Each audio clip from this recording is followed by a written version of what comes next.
আপনি যে বলেন যে আমি বশীকরণ কাজ করলাম কিন্তু বশীকরণ কাজ হয় না। আরে ভাই, আপনি কাজটা করার মতো করতে পারলে না হবে। আপনি আমার কাজ রিভিউগুলো আপনি হাজার হাজার রিভিউ আলহামদুলিল্লাহ ইউটিউবে দেওয়া আছে, আপনি ঘুরে দেখতে পারেন যে বশীকরণ কাজ সত্যি হয় নাকি। বা আপনার আরও যদি আপনার প্রমাণ চাই, তাহলে আপনি আমার ইমোতে বা হোয়াটসঅ্যাপ নাম্বার দেওয়া আছে, সেখানে নক করেন। হাজার হাজার প্রমাণ আলহামদুলিল্লাহ আমি আপনাকে দিতে পারবো যে আলহামদুলিল্লাহ আল্লাহ পাক তার কালামে বরকতে কত মানুষের দুঃখ দুর্দশা দূর করছে, তার সাংসারিক জীবন সুখের করছে এবং মনের মানুষকে মিলিয়ে দিছে। এটা আমার কোনো কেরামতি নেই, এটা আল্লাহ পাকের কালামের মজেজা, এটা আল্লাহর কালামের ফলাফল। তো আপনি কাজ না করে যে ফলাফল পাই না বা ধোঁকাবাজের কবলে পূজা খালি পাই না, আমি আপনাকে বলবো ধোঁকাবাজের কবলে পড়া লাগবে না।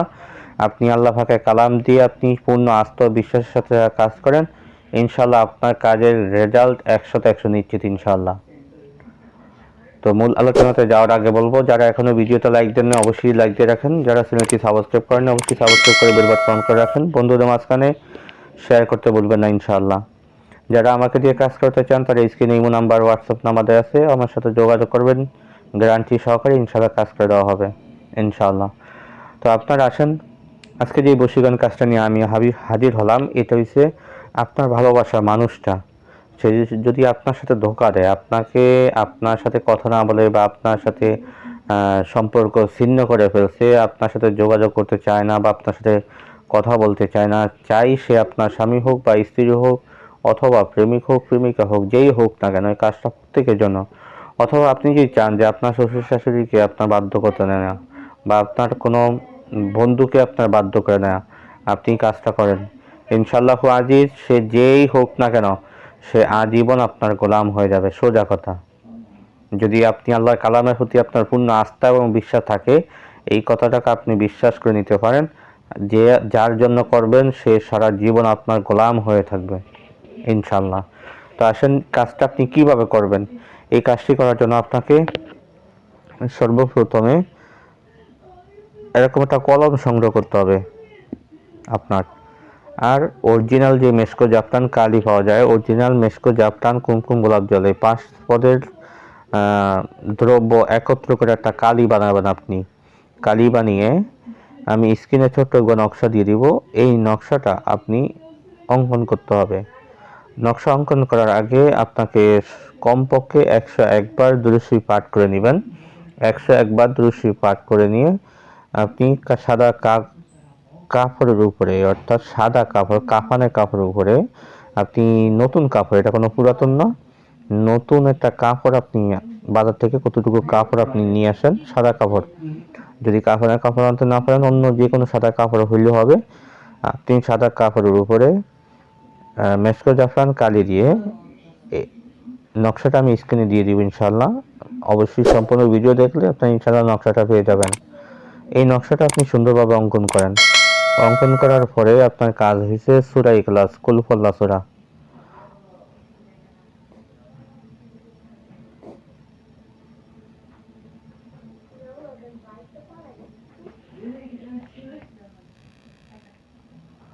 এই কুল হুয়াল্লাহু সূরাটা আপনাকে পাঠ করতে হবে। কুল হুয়াল্লাহু সূরাটা আপনি কিভাবে পাঠ করবেন এবং কতবার পাঠ করবেন, এই কুল হুয়াল্লাহু সূরা আপনাকে মোট 3 দিন এই আমলটা চালিয়ে যেতে হবে, প্রতিদিন 101 বার করে। আমি খুব সহজে আপনাদেরকে বুঝিয়ে বলি। আজকে 101 বার দুরূদ শরীফ পড়লেন, নকশাটা তো আপনার লেখা কমপ্লিট, নকশাটা সামনে নিয়ে আপনি 101 বার দুরূদ শরীফ পাঠ করে কুল হুয়াল্লাহু সূরা একবার পাঠ করেন, একবার আপনার নাম, আপনার মায়ের নাম, আলা হুব্বি আপনার সেই কাঙ্ক্ষিত ব্যক্তির নাম, তার মা অথবা বাবার নামটা নিয়ে নকশাটার উপরে আপনি ফু দেন। ফু দেওয়ার পরে আপনার আবার আপনি একবার পড়েন, আবার নাম নিয়ে আবার ফু দেন, এইভাবে 101 বার আপনি পাঠ করা শেষ করেন। শেষে 101 বার দুরূদ শরীফ পড়ে আপনি আজকের আমলটা কমপ্লিট করে নিলেন। এই তদবির তাবিজটা আপনি যেই কোনো একটা ছোট একটা মাটির ঘট কিনেন বাজার থেকে, 30-40 টাকা নেবে, ছোট মাটির একটা ঘট কিনে ওই ঘটের ভিতরে আপনি রেখে দেন, মুখটা বন্ধ করে আপনি রেখে দেন, অন্ধকার একটা জায়গায় রেখে দেন। তার পরের দিন সেম হুবাহু একই টাইমে আবার তবে ঘরটা খোলেন, খুলে আপনি তাবিজের উপরে আবার 101 বার দুরূদ শরীফ পাঠ করেন, করে কুল ফালাসের 101 বার পড়েন, পরে তাবিজের উপরে ফুদের নাম নিয়ে এইভাবে আপনাকে একটানা 3 দিন এই আমলটা আপনার চালিয়ে যেতে হবে। এই কাজের একটা নির্দিষ্ট সদকা আছে, যারা কাজ করতে চান তারা অবশ্যই আমার সাথে যোগাযোগ করবেন, আমি তাদেরকে অনুমতি দিব, ইনশাআল্লাহ তখন এই সদকার কথা বলে দিব। তো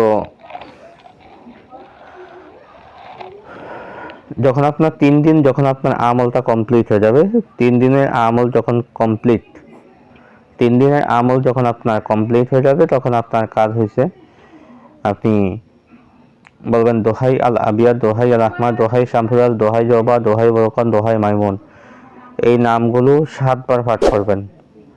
7 বার পাঠ করে 7 বারই তাবিজের উপরে ফু দিবেন। তাবিজের উপরে ফু দিয়ে আপনি মুখটা বন্ধ করে দিবেন। তার আগে মানে মুখ বন্ধ করার আগে আপনি বলবেন, নামগুলো যখন শেষ হবে বলবেন যে এই কালামের বরকতে আমি অমুকের ছেলে অমুকের মহব্বতে অমুকের কন্যা অমুক যেন হাজির হয়। অথবা মেয়েরা যদি করে থাকে তারা বলবে আমি অমুকের কন্যা অমুকের মহব্বতে অমুকের ছেলে অমুক যেন হাজির হয়। এই কথাটুকু বলে আপনি ফু দিলেন, ফু দিয়ে মুখটা বন্ধ করে দিলেন। আজীবনের জন্য আপনার এই ঘটের মুখটা আপনি বন্ধ করে দিলেন। বন্ধ করে দিয়ে এই ঘরটা আপনি যে কোনো একটা উনানে হোক বা মাটির চুলায় হোক, আপনি মাটির ভিতরে ঘরটা গেড়ে দেন। মাটির ভিতরে ঘরটা গেড়ে দিয়ে আপনি আগুন জ্বালিয়ে দেন। চুলায় হোক, চুলায় হলে চুলায় আগুন জ্বালান, আর যদি উনানে হয় সেখানে আপনি আগুন জ্বালান। চুলায় হলে তো চুলায় দেখা যায় আপনার রান্না করার সময় এটা এমনি চুলা গরম হবে, আর নিয়মিত কোনো আগুন জ্বালান লাগবে না। কিন্তু যদি উনানে আপনি কোনো একটা মাটির গর্ত করে চুলা বানান, সেখানে তো আপনাকে নির্দিষ্টভাবে আগুন জ্বালাইতে হবে। তো সেক্ষেত্রে সর্বনিম্ন আপনাকে কমপক্ষে 3 ঘন্টা আগুন জ্বালাইতে হবে। 3 ঘন্টা আগুন জ্বালাবেন, যাতে যেন এই চুলাটা পরবর্তী সময় কমপক্ষে 7-8 ঘন্টা চুলাটা গরম থাকে। অর্থাৎ চুলাটা গরম থাকবে মানে তাবিজটাও গরম থাকবে। এইভাবে আপনাকে তাবিজটা গরম রাখতে হবে। এইভাবে আপনি যদি বেশি না 3টা দিন যদি আপনি গরম রাখতে পারেন, ইনশাআল্লাহ যে 3 দিনের ভিতরে সে যেখানে থাকুক, যত দূরে থাকুক, যেভাবে থাকুক, সে আপনার পায়ের কাছে এসে মাথা নত করতে বাধ্য হবে ইনশাআল্লাহ। সে যতই বদমেজাজি হোক, যতই রাগী হোক না কেন, সে আপনার কাছে এসে ধরা দিতে বাধ্য হবে। আপনার মহাব্বতে সে পাগল পারা হয়ে যাবে ইনশাআল্লাহ। তো আজকে আলোচনাটা এই পর্যন্ত থাকবে, দেখা হবে পরবর্তী ভিডিওতে, সেই পর্যন্ত আমার সাথেই থাকেন। আর হ্যাঁ, নকশাটার কথা বলছিলাম, নকশাটা হলো এটা কিন্তু খুব একটা পরীক্ষিত কাজ। এই নকশাটুকু এখানে আল হুব্বি, এখানে নাম হবে আলা হুব্বি, এখানেও নাম হবে, অর্থাৎ এখানে আপনার নাম, আপনার মায়ের নাম, আলা হুব্বি, এখানে যাকে করবেন তার নাম, তার মায়ের নাম, তারপরে লিখবেন এই হাজের সাওয়াদ, হাজের সাওয়াদ, হাজের সাওয়াদ, অর্থাৎ হাজির হও, হাজির হও, হাজির হও। তো বন্ধু, আজকে আলোচনাটা এই পর্যন্ত থাকবে, দেখা হবে পরবর্তী ভিডিওতে, সে পর্যন্ত আমার সাথেই থাকেন। আমার তৌফিক ইল্লা বিল্লাহ। আসসালামু আলাইকুম রহমতুল্লাহি ওয়া বারাকাতুহু।